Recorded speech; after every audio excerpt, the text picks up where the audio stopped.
So I keep hearing about this topic of men not feeling desirable to women, not feeling needed or wanted, and I think there's a lot of misconceptions around it. So today I'm going to talk about what's keeping men from being desirable to women so that I can really create some clarity for you on this. And I don't think it's what you think.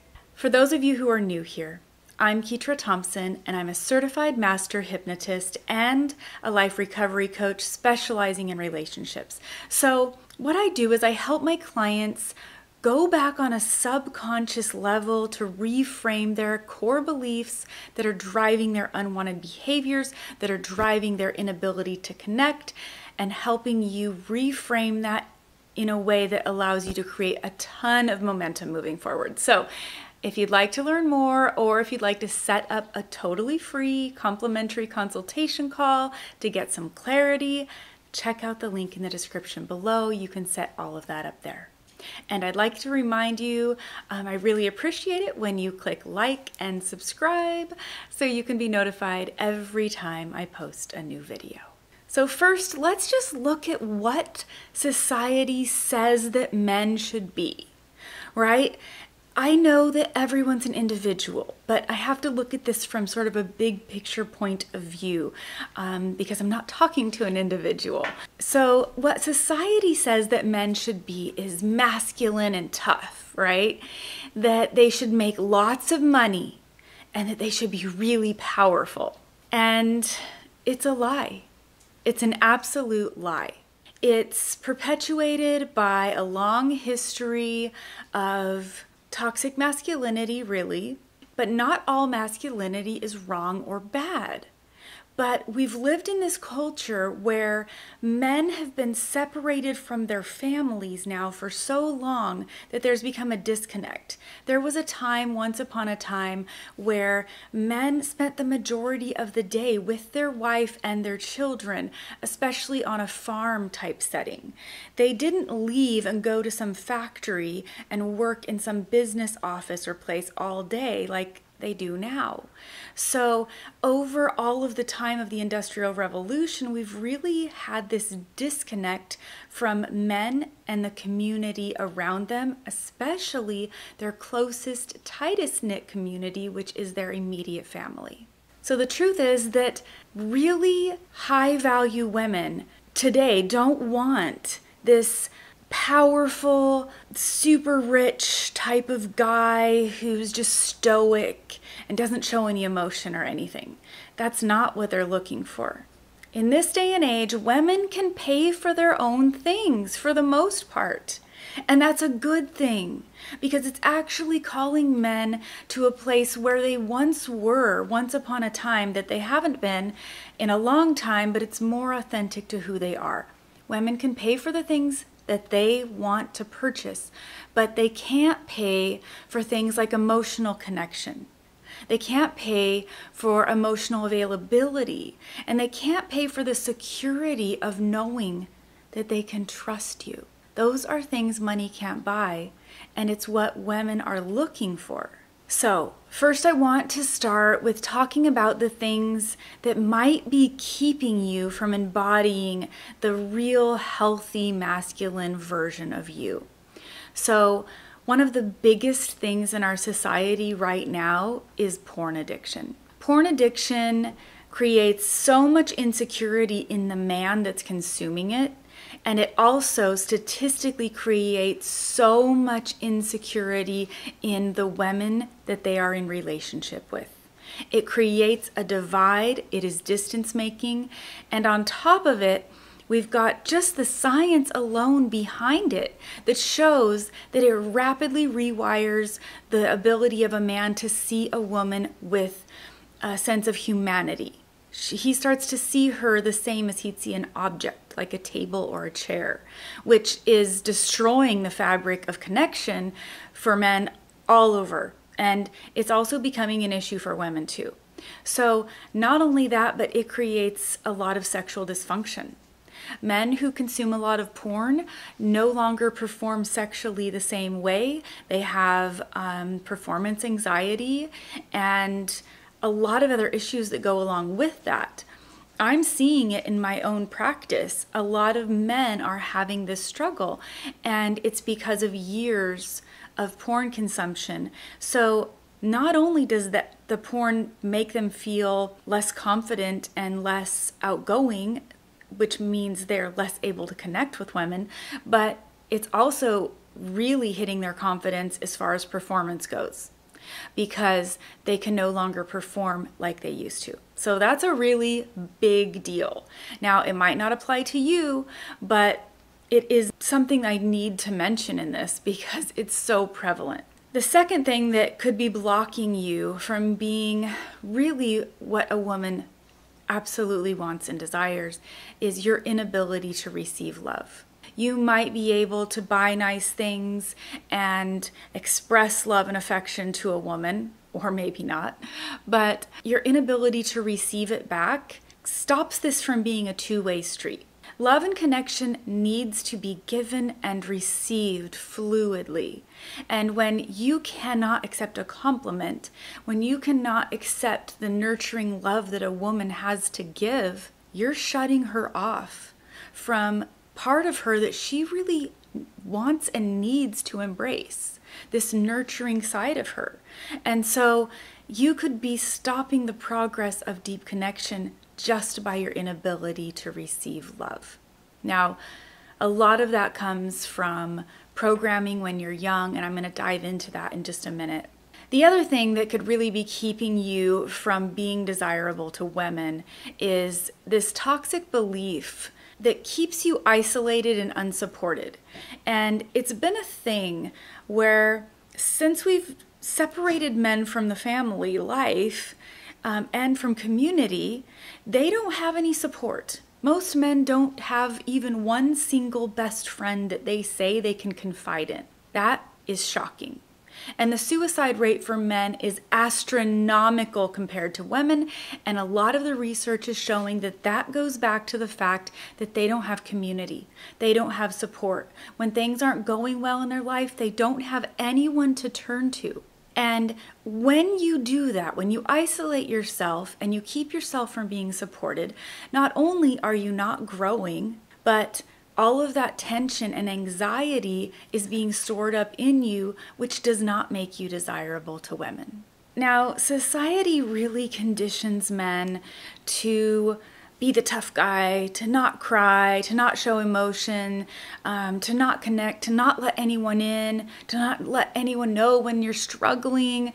And it's really, really a sad thing, because the truth is that studies show male babies are actually far more sensitive than female babies. They cry more, they fuss more, they are definitely feeling very, very deeply. And because society tends to try to toughen guys up, they might be neglected a little more as a child. They might be left to cry a little longer. They might be told to man up. And every time they're showing big emotions, they might be told, stop that, stop crying. We're not going to cry. Stop being that way. And what they're being told over and over in this message is, your feelings aren't valid. Your feelings aren't welcome here. You're not allowed to feel, except they have literally been wired to feel deeply.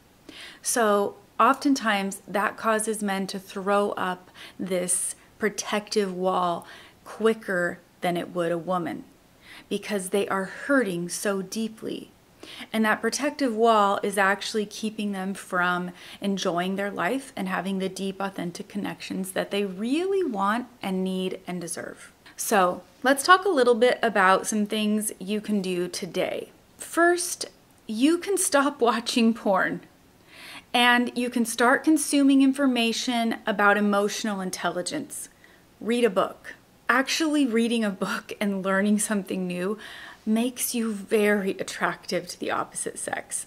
They want to know that you want to grow, that you're not just a slug not willing to learn anything new.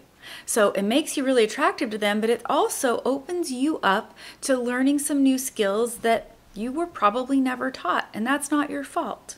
The next thing you can do is you can stop playing this push-pull game. where you pull someone in and then you get afraid of vulnerability, so you push them out, you pick a little fight, you ignore them, you ghost them, you pull them back in, you push them out. This push-pull game is really exhausting and it's infuriating over time for your partner. So you can start showing up vulnerably. So here's an example. If you really do need space, you communicate it and you say, I'm feeling a little overwhelmed. I'm kind of at my bandwidth here. I need a day for myself. I need 2 days for myself. Love you, care about you. This has nothing to do with you. I'm going to check back in with you tomorrow or whenever. You're actually being assertive. And at the same time, you're being vulnerable. You're asking for your needs to be met instead of playing this game. You're not a little boy. You have to stop playing the game and step into your assertiveness. The third thing you can do is you can stop denying your own needs. And you can start doing this by checking in with yourself, determining what you need, what you want, what you desire in every given day, every day, so that you can kindly, assertively state that to the people in your life that you care about. All of these things are really important in building a connection that lasts. So I also want to help you be compassionate toward yourself. There's a reason you're like this, and most of it is not your fault. When we're born, we are born with our subconscious mind being mostly blank, and we are spending the first 7 years of life filling that belief system in our subconscious mind. But we don't have any discernment. So we're filling it with everything someone says to us or does to us, everything we witness other people say and do to each other. And we're also filling it with the belief around the pain that we receive when we didn't get our needs met, the times we needed to be held and nurtured and we weren't. Mostly because our parents are just human and they can't be everything. But that doesn't mean that we didn't feel the pain of the neglect. The times we needed to be walked through our emotions, the times we needed to be coached emotionally. All of these things create pain. And that pain is part of what gets written into that belief system. And so your subconscious mind holds these beliefs as if they're true, and it's mixed up with some good stuff too. But it's those beliefs that are like, I must not be lovable. I must not be good enough. If people knew the real me, they wouldn't want to be around me. Always afraid that someone's going to find out what's behind the mask of who you pretend to be. All of these beliefs that are in our subconscious mind are running the show. And your subconscious mind controls over 95% of everything you think, feel, and do. It is a freight train. It is powering through your life, just creating your path. But the problem is you don't have access to it after the age of 7 without a few sort of exceptions. You really don't have easy access, except for if you're in hypnosis.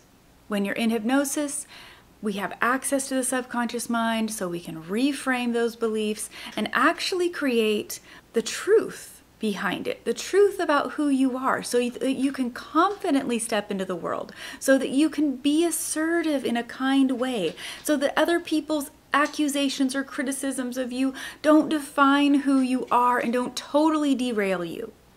Society will teach you how to communicate better or all these tips and tricks, but the reality is if you don't deal with the underlying trigger that's driving that behavior, that self-protective behavior or defensiveness, if you don't deal with that, then no amount of good communication is going to work, because you're going to get triggered and you're going to sabotage that communication. You're going to keep refusing to receive love. You're going to keep creating distance with those push-pull behaviors where you don't want to get vulnerable, so you're going to pick a little fight to make sure you don't have to get vulnerable for a little while. All of these behaviors are really limiting your ability to connect, and they are limiting your ability to be successful in the world. Because not only does this apply to love and that kind of connection, this applies to success.